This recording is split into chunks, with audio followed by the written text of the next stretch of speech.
Habari, karibuni kwenye channel yangu. Leo tunaenda kuandaa scones za kwenye oven. Kwenye bakuli langu nitaweka unga, nitaweka maziwa ya unga, nitaweka chumvi, nitaweka sukari, kisha nitachanganya. Nitahakikisha nachanganya kila kitu vizuri. Kisha nitaweka hamira, mayai, mafuta, nimetumia Blue Band, nitaweka na cream ya maziwa. Kisha nitaweka vanilla. Nikishachanganya vitu vikavu na vitu vya majimaji, nitachanganya. Nitahakikisha nachanganya vizuri, kisha nitaweka maziwa.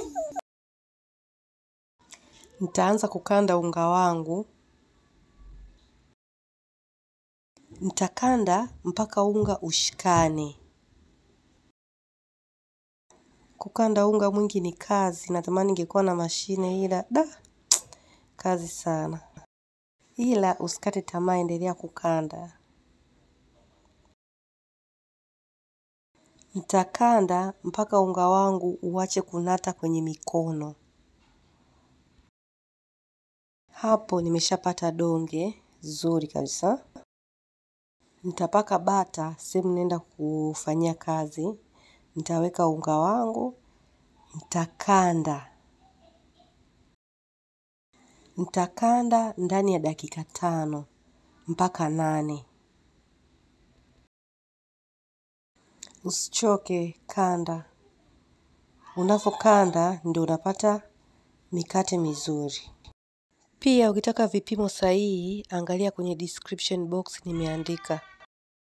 Nitapaka bata kwenye unga wangu. Nitakanda tena vizuri.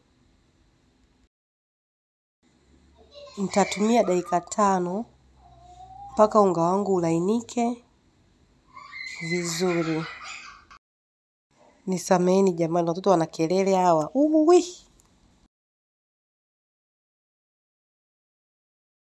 Mafuta yakishachanganyikana na unga vizuri, nitatengeneza donge zuri. Kama hapo, nitalifunga vizuri.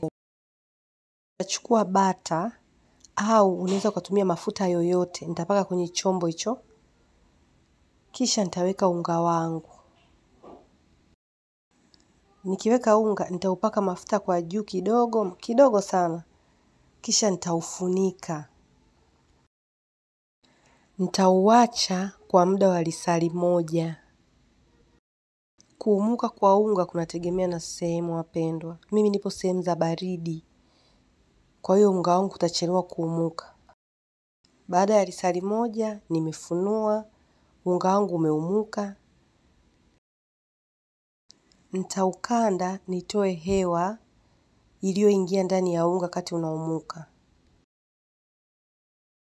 Nitanyunyizia unga kidogo sehemu ninayofanyia kazi. Nitakanda unga wangu vizuri. Nitahakikisha nakanda natoa hewa yote.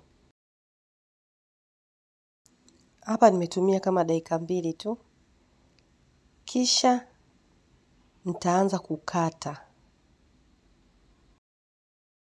Nitakata unga na nitakata madonge kidogo kidogo. Nitaanza kutengeneza.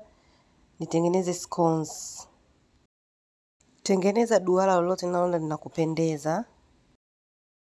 Pia ni vizuri unga wako usiuache wazi, ukaweka lile gamba gumu juu.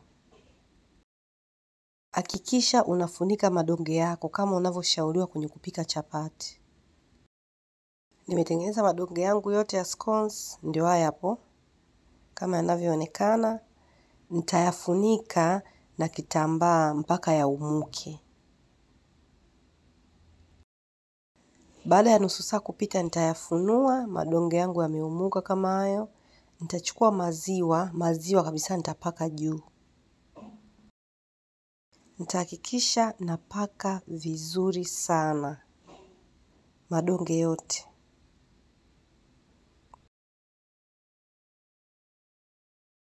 Nikimaliza nitaweka kwenye oven. Oven nimeweka centigrade 177. Muda wa dakika 20. Ila nashauri punguza joto kidogo, weka hata 170. Scones zetu zipo tayari.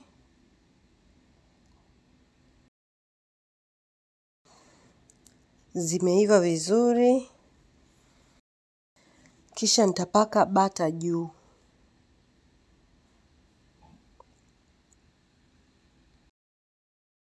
Asanteni sana kwa kuangalia video zangu. Naomba kama hujasubscribe, naomba usubscribe.